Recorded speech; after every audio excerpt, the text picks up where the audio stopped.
Lecture में देखते हैं determination of molecular formula. Molecular formula next हम देखेंगे इसमें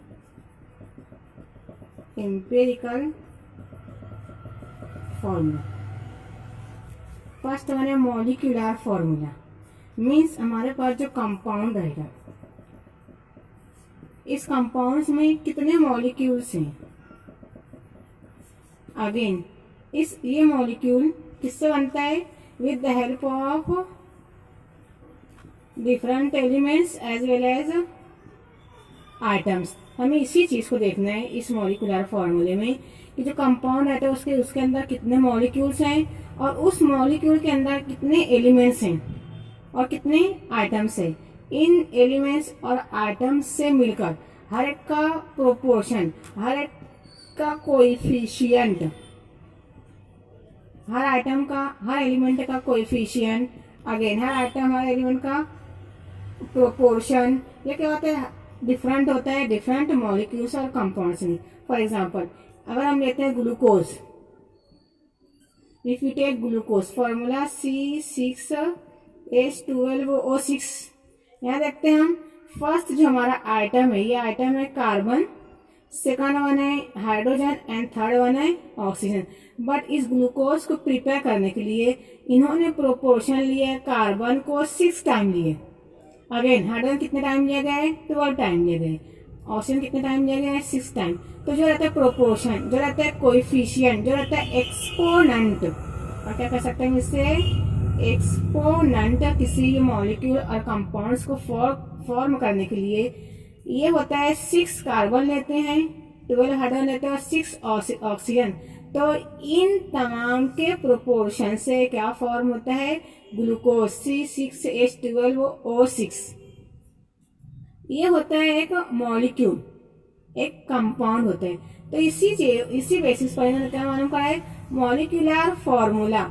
ये एक पर्टिकुलर मॉलिक्यूल में कितने कार्बन, कितने बेस रहते हैं, कितने आइटम और एलिमेंट से मिलकर ये बनता है, इसे हम डिफरेंट और स्टेप की बेसिस पे कैलकुलेट और मालूम करेंगे।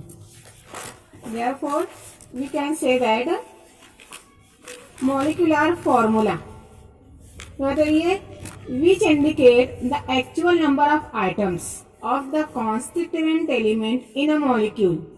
कितने नंबर ऑफ आइटम्स हमारे पर्टिकुलर मॉलिक्यूल में प्रेजेंट है वो बताता है हमें। Again it can be obtained from the experimentally determined values of present elemental composition. कितने कंपोजिशन हमारा एलिमेंट प्रेजेंट है हमारे पर्टिकुलर कंपाउंड में, उसे डिनोट करता है और बताता है हमें molar mass of that compound. उस कंपाउंड में डिफरेंट आइटम्स में कितने मोलार मासेस प्रेजेंट है और तमाम मोलार मासेस की मदद से क्या फॉर्म करते हैं, हम मॉलिक्यूलर फॉर्मूला इजीली कैलकुलेट कर सकते हैं। अगेन इसी बेसिस पर मॉलिक्यूलर फॉर्मूला मीन्स मॉलिक्यूल्स को लेते हैं। अगेन अगर देखते हैं हम एम्पिरिकल फॉर्मूला, एम्पिरिकल फॉर्मूला क्या होता है, the simplest ratio of items of the constituent element in a molecule. Means जैसे हम एग्जाम्पल लिए थे, एग्जाम्पल हमें लिए थे ग्लूकोज C6H12O6 ये था मॉलिक्यूलर फॉर्मूला ऑफ ग्लूकोज। अब हमें अगेन इस ग्लूकोज का निकालना है एम्पिरिकल फॉर्मूला। किसे कहा गया empirical formula, empirical formula simple one क्या है, ये सिंपलेस्ट रेशियो है किसका, आइटम का। अब यहाँ पर हम देखते हैं इन यहाँ 3 आइटम से मिलकर बना है कार्बन, हाइड्रोजन एंड ऑक्सीजन से। अब देखना में इन तीनों में जो लोवेस्ट नंबर है उस लोवेस्ट नंबर से हर एक को डिवाइड कर देना, मीन्स क्या देना, सिंपलेस्ट रेशियो देना। रेशियो मीन्स डिवाइड करना, तकसीम करना उस चीज को। तो हम ये मॉलिक्यूल को अगर सबसे सिंपलेस्ट रेशियो यहाँ देखते हैं, कार्बन भी 6 है, ऑक्सीजन भी 6 है, अगर हम इस चीज को डिवाइड करते हैं 6 से तो इसका मिलता है हमें एम्पिरिकल फॉर्मूला मिलता है, कार्बन 6 है, 6 को 6 से डिवाइड करेंगे क्या मिल जाएगा, हमें 1 मिलता है। अगेन अगर लेते हैं हम यहाँ पर हाइड्रोजन 12 टाइम है, 12/6 क्या मिल जाता है यहाँ पर, 6 2 जा 12 होता है, अगेन 6 1 जा 6, तो ये होता है CH2O is nothing but the empirical formula of glucose. Again C6H12O6 is the molecular formula of glucose. जितने मॉलिक्यूल्स, जितने आइटम्स हमारे इस पर्टिकुलर कंपाउंड और पर्टिकुलर सब्सटेंस में प्रेजेंट है, उन तमाम को डिनोट कर देते हैं, उन तमाम को शो कर देते हैं, उन तमाम को शो करते हैं कि हमारा मॉलिक्यूलर फॉर्मूला। लेकिन इंपेरिकल फॉर्मूला क्या हो जाता है, उस चीज को हमें देता है सिंपलेस्ट रेशियो के फॉर्म में। सिर्फ सिंपल हमें क्या बता देता है कि हमारे पर्टिकुलर कंपाउंड और पर्टिकुलर मॉलिक्यूल में कौन कौन से आइटम प्रेजेंट है। तो यहाँ हम कह सकते हैं कि जो रहता है हमारे ग्लूकोज में कार्बन का 1 आइटम रहता है, मीन्स कार्बन जो रहता है वो 1 टाइम्स लेते हैं, hydrogen 2 as well as oxygen 2। ये होता है इसका empirical formula. This one is the molecular formula. इसी बेसिस पर हम डिफरेंट एग्जांपल्स को सॉल्व करते हैं। फर्स्ट एग्जांपल होती है हमारी, हम यहाँ देखते हैं प्रॉब्लम। ये दिया गया है a compound contains 4.07% hydrogen. Means जब भी हमें एग्जांपल प्रॉब्लम सॉल्व करने का है तो हमें पढ़ते जाने और उसका गिवन लिखते जाने। फर्स्ट वन गिवन दिया हमें, जो कंपाउंड रहते हैं, जो हमारा मॉलिक्यूल रहते हैं, वो क्या रखता है, वो रखता है 4.07% हाइड्रोजन। मीन्स यहाँ पर दिया है परसेंट ऑफ हाइड्रोजन दिया, कितना दिया गया है 4.07%। अगेन नेक्स्ट वन क्या दिया है 24.27% कार्बन। अब दिया है परसेंट ऑफ कार्बन दिया, कितना दिया है 24.27%। नेक्स्ट वन गिवन दिया है एंड 71.65% क्लोरीन। मीन्स दिया गया परसेंट ऑफ कितने टाइम से दिया गया है 71.65% दिया गया है बाय मास। हर एक के मास में से इतने परसेंट का कार्बन, इतने परसेंट का कार्बन, क्लोरीन और हाइड्रोजन को लिया गया है। अगेन इस मोलार मास इज, अगेन हमें क्या दिया गया है, इस पूरे कंपाउंड का मोलार मास दिया गया, कितना दिया गया है 98.96 ग्राम। मास ऐसे यूनिट क्या रहेगी इसकी, ग्राम में रहेगी। Again what is it's empirical formula, हमें क्या कैलकुलेट करना है, इसका एम्पिरिकल फॉर्मूला क्या था, वो जो सिंपलेस्ट रेशियो था, जो रहेगी सबसे लोवेस्ट यूनिट, उससे उस तमाम चीज को डिवाइड कर देना, क्या देगा हमें सिंपलेस्ट रेशियो में, क्या देगा हमें एम्पिरिकल फॉर्मूला दे देगा। Again atomic masses of hydrogen, हमें हर एक का दे दिया गया एटॉमिक मास, लिख सकते हैं हम atomic mass of hydrogen is equal to कितना गिवन दिया गया है, hydrogen again carbon and chlorine, हर एक एटॉमिक मास हमें गिवन दिया है, कितना दिया गया है इसका 1.008। अगेन दिया गया है ये कार्बन का 12.000 और दिया गया लास्ट वन क्लोरीन, रेस्पेक्टिवली दिया गया है। तो हमें जिस तरह से दिया गया उसी सीक्वेंस में हर एक का गिवन में नोट करना है। फर्स्ट सीक्वेंस था हाइड्रोजन तो लिखा था 1.008, अगर सेकंड था कार्बन तो हमने लिखा सेकंड 12.000 और थर्ड वन था क्लोरीन तो हमने यहाँ लिखा, क्या लिखेंगे 35.453। हर एक एटॉमिक मास में क्या है, इस यूनिट है ये स्मॉल यू में। अब ये दिया गया है, हमें मालूम करना है एम्पिरिकल फॉर्मूला। तो फर्स्ट एम्पिरिकल फॉर्मूले मालूम करने से पहले हमें देखना है जो ये प्रोपोर्शन दिया है, ये परसेंट दिए, इन तमाम परसेंटेज को सम करना है। अगर ये परसेंटेज सम करने के बाद, जमा करने के बाद ये नियरली इक्वल टू 100 आता है, तो इट मीन्स दैट हमारा ये जो कंपाउंड है ये कॉम्पैक्ट कंपाउंड है, इसमें ऑक्सीजन एब्सेंट है। लेकिन अगर इन तमाम परसेंटेज को जमा करने के बाद वो 100 से कम आते हैं, मीन्स 100 से लेस आते हैं, तो उस वक्त हमें इन तमाम की जमा करने पर उस जमा को 100 में से माइनस करेंगे और क्या निकालेंगे, परसेंटेज ऑफ ऑक्सीजन रहेगा ध्यान में। अगर सब की जमा करने पर जमा 100 आती है तो हम इन तमाम चीज को ऐसे ही पुट कर देंगे। लेकिन अगर जो जितना गिवन जो परसेंटेज, उस परसेंटेज को जमा करने के बाद वो 100 से कम आती है, तो कम आने पर क्या करना पड़ता है, जितनी जमा आती है उस जमा को इस 100 में से माइनस करते हैं और माइनस करने के बाद क्या निकालते हैं वो, that particular value is nothing but the percentage of oxygen, right. हम परसेंटेज कितना परसेंटेज इसमें आया था, सब कुछ सम करेंगे हम, होता है 4.07%, अगेन 24.27 प्लस 71.65, ये होता है 99.99%, मीन्स नियरली इक्वल टू कितना हो गया ये 100%। तो ये क्या बताएगा हमें कि इसके अंदर ऑक्सीजन क्या है, ये ऑक्सीजन एब्सेंट है। अगर ये 100 से कम रहता परसेंटेज सबका सम, तो हम फिर उस परसेंटेज को 100 में से माइनस करते, वो लिखते परसेंटेज ऑफ ऑक्सीजन। बट ये कितना आता है 99.99%, देयरफॉर इसमें क्या है ये ऑक्सीजन एब्सेंट है। ये किसका लिखे थे हमने, परसेंटेज ऑफ हाइड्रोजन, ये था percentage of carbon, percentage of chlorine. कितना आता है ये, हर एक का सम आता है nearly equal to 100।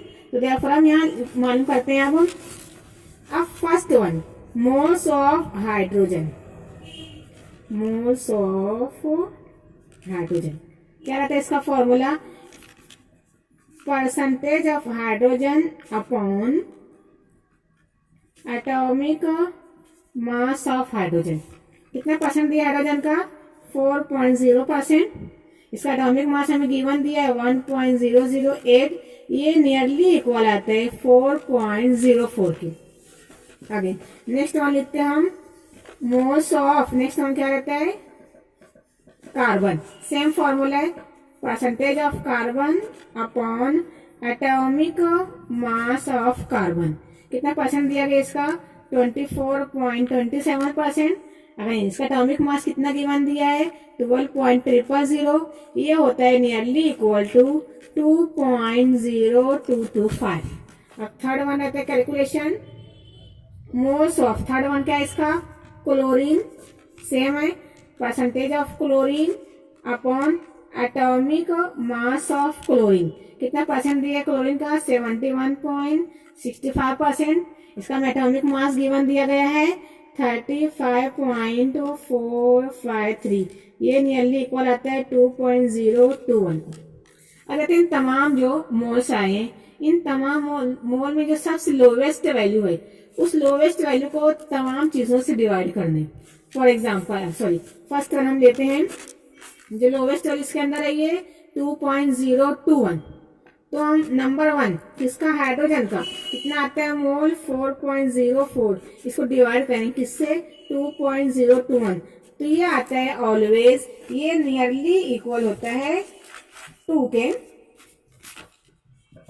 Again next one लेते हैं हम किसका, कार्बन का। कितना कार्बन है, 2.225। इसे भी लोअर से डिवाइड करेंगे, ये भी कितना आता है, 1 आता है। नेक्स्ट वन थर्ड वन क्या होता है हमारा, क्लोरीन का। कितना है क्लोरीन, 2.21, डिवाइड करेंगे 2.21, तो ये आता है 1 होता है।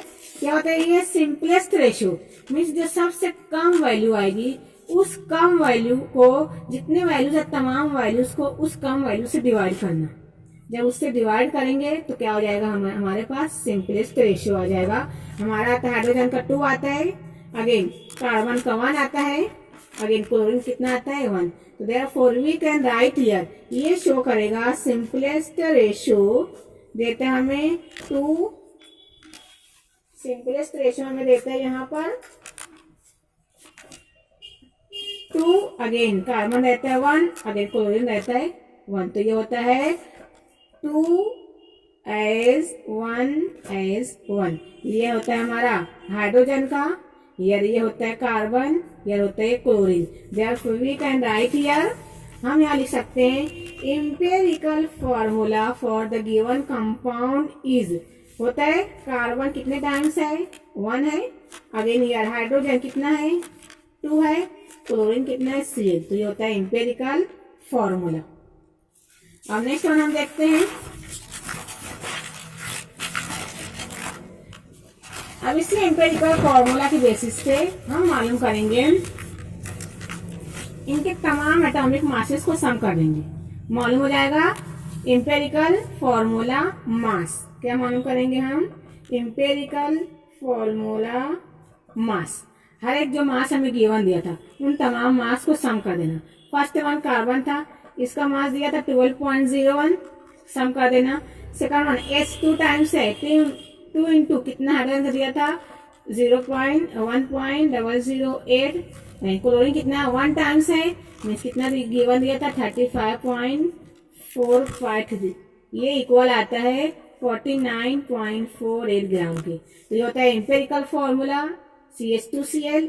एम्पेरिकल फॉर्मूला मास कितना होता है 49.48 ग्राम।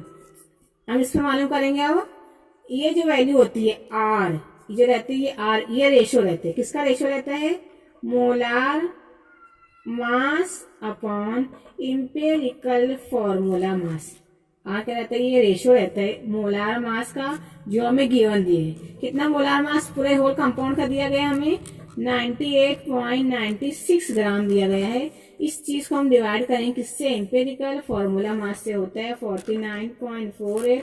ये आते हैं nearly equal to 2। Therefore R is equal to 2। यहाँ लिख सकते हैं हम molecular formula is equal to R into empirical formula. कितना आता है हमारा R? ये गिवन रेशियो बेसिस पे 2 आता है। कितना हमारा empirical formula? CH2Cl means carbon कितने टाइम्स हो जाएगा? 2 times. Again H2 into 2 means 2 2 जा 4। अगेन 2 इंटू 1 मीन्स 2 1 जा 2। तो क्या होता है ये Cl। तो ये होता है इसका 2 1 जा 2। क्या हो जाता है ये? Molecular formula of the given compound is C2H4Cl2 आता है। तो हमें यही मालूम करना था। फर्स्ट कैलकुलेशन था हमारा एम्पेरिकल फॉर्मूला, वो आता है CH2Cl। उसकी बेसिस मैंने मालूम करा एम्पेरिकल फॉर्मूला मास 49.48 ग्राम। अब मालूम करें हम R की वैल्यू किस तरह पुट की जाती है? R is the ratio of molar mass of the given compound and empirical formula mass for that particular compound is always equal to। Ratio देते हैं, तकसीम करते हैं, डिवाइड करने पर कितना आता है ये R2। तो जितने रहेगा एम्पेरिकल फॉर्मूला, उस एम्पेरिकल फॉर्मूला को उस R वैल्यू से मल्टीप्लाई कर देंगे। हमारे पास जो हमारा गिवन कंपाउंड है उसका मॉलिक्यूलर फॉर्मूला हम इजीली कैलकुलेट कर सकते हैं। हो जाता है ये मॉलिक्यूलर फॉर्मूला।